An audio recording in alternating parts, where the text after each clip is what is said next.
Hello, fellow crackheads! How are you today? So, I'm gonna go ahead and keep this short and sweet. Basically, our video today contains no ads for your listening pleasure. However, if you'd like to support me, I'm also doing a shorter story on my Patreon page, so check that out if you think it appeals to you. And now, our story. B20 in college in Colorado. Live near foothills. Lots of cool wooded areas to drive to that aren't too far from campus. Have friend Simon who is pretty into drugs. Occasionally he'd ask me to do shrooms with him. One time he asked me, I tell him I don't really feel like doing them, but I'll babysit him and just smoke weed or whatever. He says that's cool. Get a group together one Saturday and drive up to the Flatirons, packing a bag of shrooms and a shit ton of weed. 5 of us total, me, my friend Ian, and a girl I was into at the time, Sarah, are babysitting. Simon and our friend Higgin are the ones doing the shrooms. Park car in one of those hiking area parking lots. No other car. Seems pretty deserted, middle of the day. At first, we thought that was good, but then Ian checked the weather forecast and it said there was a chance of rain. Our dumbasses didn't check the weather before doing this. Too late now, brothers. It's still pretty nice out at this point. Only like 2 p.m, so we head up into the hiking trail and go until we find a nice open area. We are literally like 5 minutes from the car. Figure we don't have to go far considering it doesn't look like anybody will be hiking here anyway. And we're at a pretty remote place. The babysitter starts smoking out of the pipe and the other two discuss how they're going to eat the shrooms. Literally right as Keegan pops his shrooms, Simon remembers he left his phone in the car. Keegan was a first-timer, so he was kind of paranoid and just wanted to stay where he was. I offered to go with Simon to the car. He just says it's cool, just chill, he'll be right back. We both don't really think much of it because we're not too far from the car. Me, Ian, and Sarah are smoking, and Keegan is just chilling, waiting for the shrooms to hit him, laughing it up. 10 minutes later, Simon still hasn't come back. After about 20 minutes, we realize he should be back by now. Sarah considers going and looking for him. He's just probably taking a dump or something. We keep smoking, start to worry a little. I'm about to go to the car to find him. 30 minutes after he left, we finally see him coming up the trail. Walking super slowly like he's very careful where he's stepping or something. Doesn't say anything as he approaches. We kind of interrogate him. He says he just got his phone, nothing else. We can't get more than 10 words out of this guy, and he's usually the most talkative person I've ever seen. Like, literally everything was a one-word response or a shrug, and he doesn't smile at all. Kind of just go fuck it because Keegan is starting to feel his trip, so we turn our attention to him. Simon no longer seems to have an interest in the shrooms. Keegan is acting hilarious, describes shit he sees to us, laughs at everything, fascinated by tree bark and shit. We are laughing like idiots at him. All but Simon. I don't really bother asking him why he isn't taking his half bag of shrooms. I just figured he felt sick or some shit. It's been about an hour and a half now, and the overcast is getting heavier. Probably gonna rain soon. Me and Ian are discussing where we could go inside with a tripping Keegan when Sarah just screams really loud and points out a tree a little ways away from us. What the fuck? Why you screaming, bitch? She says she saw some huge furry animal go behind the tree. None of us believe her since we didn't hear or see shit. She says it moved totally silent, but she saw it. Ian and I are kind of calling bullshit, but all of a sudden Simon says we should go check it out. You fucking serious? We all really want to leave now because of the coming rain, but Simon keeps insisting we go look at whatever the fuck Sarah saw. We kind of argued about this for an absurdly long time. He kept saying we should go, but not giving a good reason why. We said it was probably a bear or something that could maul us, and he would say it wouldn't hurt us. I remember very specifically him saying it won't hurt us. He seemed confident about that, like he already knew what kind of animal it was. Keegan is pretty much not moving and we can't just leave him there.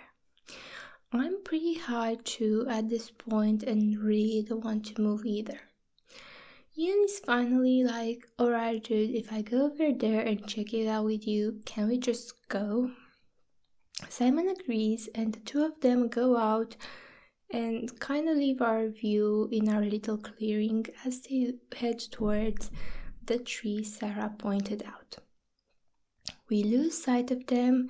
Keegan is seriously noping out, like on the verge of tears and tripping really bad. Sarah is trying to calm him down. My phone rings, which startles the fuck out of all of us, and I pull it out. It's Simon's phone calling me. What the fuck? Answer it and hear his voicemail message play immediately. You know, like the message that would play if I had called him and he hadn't answered. I swear on my life that I didn't pocket dial him or anything. It was an incoming call and my ringtone was going off and everything. But his voicemail message played instead. Seriously, what the fuck? Hang up and start calling Simon and Ian's names. They don't answer. Feel raindrops coming down. Trees aren't giving much cover. Suddenly, hear a weird moaning sound coming from the direction that they walked towards, and not far away from us. Kind of like a dog whimpering at first, but then it got louder and louder until it was a full-on wail. Sounded like someone laughing, like a cackling noise, kind of like but in no particular cadence. Okay, time to leave. Sarah and I have to leave Keegan up. He's pretty much in hysterics now. Start running towards the car. I try calling Ian as we run. His phone is off or dead or something. We get to the car. Keegan gets in the back seat, seriously tripping out. Sarah is trying to calm him down. I'm outside the car looking for any sign of the other two. See them only about 2 minutes later coming down the trail, except that they're both doing the super slow walk and they now seem way too calm. When they finally get to us, I ask them what the fuck happened, and as they asked them if they heard the noises. Both of them say they didn't hear anything. Both of them say they didn't find any animal. Both of them deny calling me or receiving a call from me. They answer every question with 1 or 2 words, and they don't seem fazed at all that the other 3 of us are freaking the fuck out. It's starting to really rain and we're out in the open, so I just really want to go home, so we all get in the car. Ian and Simon sit next to each other in the back and barely talk the whole ride back. Pretty silent overall. Keegan is huddled up, still tripping. I take us back to the campus and tell everyone I'll just take them home and watch Keegan by myself for a while until he comes down. Simon and Ian both want to stay with us. They don't say fucking shit besides that they don't want to be taken home. They want to stay with us longer. I tell them I just want to go home at this point, coming down from my high. Sarah agrees. In the end, I agree to drop them both at Ian's apartment. Thought it was weird that Ian didn't want to go home. He and Simon were never really that great of friends. Had never been there before, need directions. Ian is being super fucking unhelpful, like he doesn't know where he's going to his own apartment. I end up having to use my smartphone to navigate where I am. Notice that neither Ian or Simon take out their smartphones the whole time. Finally find a place and they all get out without saying shit. Don't thank me or anything. Sarah and I just kind of have a huge freak out after they're all gone and discuss how surreal the whole thing was. Discuss how Ian and Simon weren't acting like themselves at all, and made sure that the noises we heard weren't just our imagination. We both heard the same exact thing. Both describe it as a cackling. Didn't sound human at all. Now, here's the kicker. Later, after I drop Sarah off, find Simon's phone in the front seat. On the way there, he was in the front. On the way back, he was in the back seat. In other words, he never got his phone back. Checked phone record. Outgoing call to me. Update. I still have Simon's phone and he hasn't made any attempts to contact me to get it back. This was all a couple weekends ago.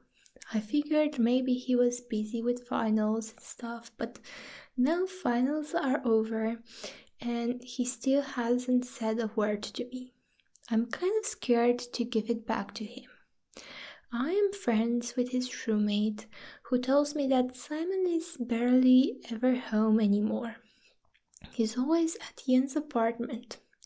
Like, he'll just leave and sometimes won't come back until the next day and then for only a few hours.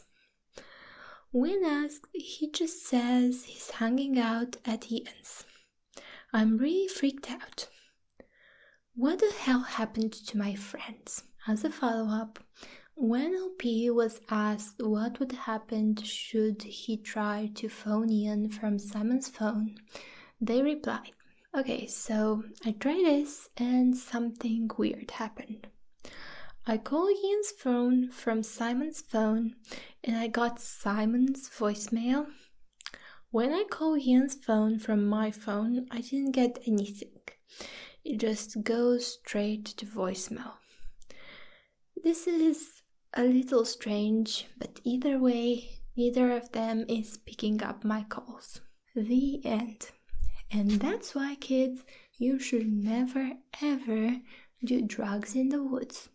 Shape-shifting demons aside, there's absolutely no chance in hell you'd run into either a bear, the cops, or other hikers should you be just tripping balls in your own living room.